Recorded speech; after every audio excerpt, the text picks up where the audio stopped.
Thanks for watching, and welcome to Wrestling Review Society. What's going on, guys? I'm Kevin from Wrestling Review Society with a brand new belt review video for you guys here today. And to say I'm excited about this one is a drastic understatement. Not only am I looking forward to this belt because of what it is, because of who it's going to, but just because it turned out absolutely amazing. And I cannot wait to get this belt on camera and talk to you guys about it. But before I do, I just want to thank our amazing sponsors at thecoldestwater.com and thefirstwarrior.com. Guys, both links will be provided in the description of this video, along with our merchandise store. But thecoldestwater.com makes some of the best water bottles I've ever had in my entire life. They just released their new pet bowl line and their coffee line. So go to thecoldestwater.com and use promo code WRESTLING to save 10% at checkout. And with firstwarrior.com, it's a patriotic clothing company. They have hats and shirts, and they're working every day to get new garments like sweatpants and shorts. So go to thefirstwarrior.com, check them out, and use promo code WRS to save 10% at checkout. And once again, guys, all those links and our merch store are posted in the description of this video. But with that said, so for anybody who knows me, anybody who's had any conversation with me, you know that my favorite factions of all time is the NWO, the Bullet Club, and the Aces and Eights. I mean, the Bullet Club's been running roughshod for how long now, and they're still relevant, still just as good as they've always been. Members are always changing, but the product is always fantastic, and they've had some of the biggest names in wrestling associated with the Bullet Club. And I think anybody who is around my age who grew up a wrestling fan knows, loves, respects, and remembers the NWO. But with that being said, we have one other faction to talk about, and that is the Aces and Eights. The Aces and Eights kind of came around at a time where wrestling was a little stale. We were missing that heel faction or that heel wrestler that we could unanimously hate, that was so good at being bad, they were almost good. And that's exactly what the Aces and Eights were. They capitalized on pulp culture with Sons of Anarchy being as hot and as relevant as it was. And the group of guys that they put around themselves, guys like Mike Knox, Ken Anderson, the Dudleys, Doc Gallows, and the man who ordered this belt, Garrett Bischoff. Just fantastic faction. Loved everything about it. But with that being said, guys, let's go and get into this belt review, because this is going to be the custom Aces and Eights Heavyweight Championship ordered by one Garrett Bischoff. So let's go ahead and get a good look at this belt. There she is. 4mm zinc on real leather. Absolutely beautiful. And guys, that's just the tip. And look how easy that leather just folds over. So let's go and get into a good look at this belt. Starting on this end, we have the big silver tip, not big gold tip. Now, real quick before we do this, I have to give a shout out to Josh Hammer, because Josh Hammer has been posting pictures of that silver classic Intercontinental. One of Garrett Bischoff's favorite belt designs was the Intercontinental, and after seeing that silver one, I knew this was the way we had to go, because it just looks so good. So shout out to Josh Hammer for posting those pictures and kind of showing me how good this belt was going to look before it was ever ordered. So that being said, we have the big silver tip, full tip on this end, really heavy. Then we get into our female snaps. So we have 1, 2, 3, 4, 5x2 female snaps. Nice deep tooling in the snap box.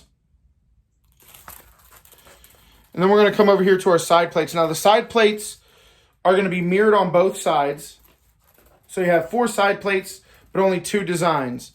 You got the Cheers beer bottles and the Grim Reaper. Now, as you guys know, one of the biggest things for me when it comes to a championship belt is contrast. I want to know exactly what I'm looking at from the moment I start looking at it. And the silver and black, those are the only 2 colors you have on this belt. And the contrast is absolutely amazing. So we have the Cheers beer bottles, the Grim Reaper, and then we come into the center plate. Aces and Eights across the top. All logos been removed. You have their logo that was on the back of each one of their vests. And then you have Dead Man's Hand Championship. For those of you who don't know, when you have aces over eights in a game of poker, it's known as the Dead Man's Hand, which is why it's called the Dead Man's Hand Championship. And like I said, you have the mirrored side plates. And then we have 1, 2, 3, 4, 5, 6, 7, 8x2 male snaps. And once again, that nice deep tooling in the snap box. Now, like I said, guys, the leather work on this thing is absolutely amazing. Just folds over on itself, and the plates are just falling off the leather. This leather has gotten so much better than when I first started ordering through this maker. So just to give you a little reference, this is the leather now. And like it was with the Classic X Division. Now, the first build I ever ordered from this maker was my Hogan Mystery Belt. And although the leather is good, it ain't nowhere near that good. Still folds over, but you kind of have to fold it over yourself. So these were made by the same exact maker. Here's the leather when he started. And there's the leather now.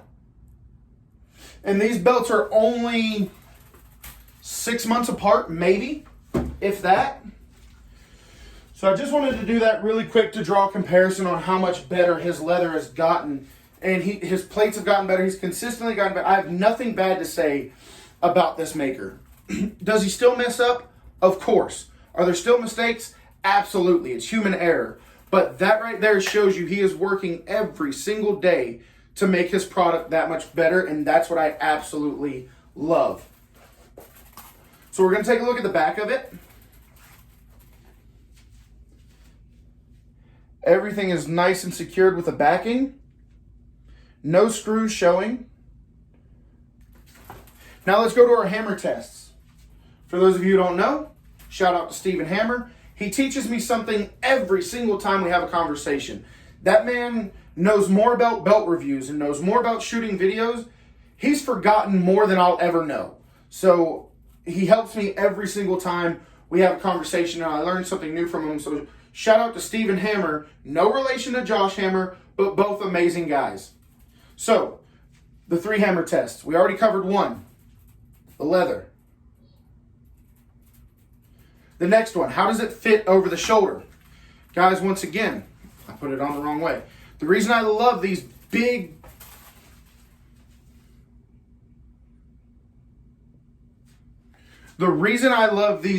massive tips on the belts is, one, I think every belt should have one, but it also acts as a counterbalance. So when you drape it over the shoulder, you have weight on both sides. So the weight of the tip really holds it on your shoulder nicely. I'm not holding onto the belt at all, and the belt is not moving.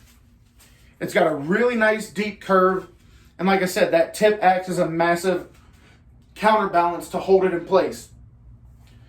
And for the third and final hammer test, how do the snaps hold up? You would think with that big massive tip, it would be too much weight, or whatever the case may be, and it would just fall right off. Now, the leather, with it being so floppy, it's going to do that. But the snaps are not budging. Absolutely flawless belt. Absolutely gorgeous belt. I love it. I absolutely hate that sound. But when you have leather this good, when you have plates this clean, and when you have that amazing contrast with there only being 2 colors in here, you can see it from here. You can see it from here. You can see it from here. And if I keep going back, I mean, yeah, eventually it's going to be out of your line of sight or your range, but you're still going to know what you're looking at as soon as it comes into focus again. I love that contrast. I love the soft leather. I love the aces and eights. And Garrett Bischoff has become a really good friend of mine, and I'm so grateful that he went through me to get this done. We're actually hand delivering this tonight at the Aces and Eights reunion show in Lyons, Georgia. So we're going to be able to get a close-up look at what the Aces and Eights members think of this belt. That's going to be a really cool experience, and I'm really looking forward to getting down there and seeing what these guys think about the belt. But guys, not a super long video, But we are going to take one more look at it, starting with the big silver tip, your deeply tooled snap box, getting into your plates. And like I said, guys, you know how I feel about contrast. And with just being two colors, the silver and the black, absolutely, absolutely amazing. The plates came out so clean on this. But yeah, like I said, we're going to be delivering this to the Aces and Eights tonight at a live show. So let's see what they think about the belt. So what do you guys think of the belt? Not bad. How bad is this belt, Represents for the Aces and Eights. Nothing but ass kicking. I'm pretty sure it's safe to say they liked it.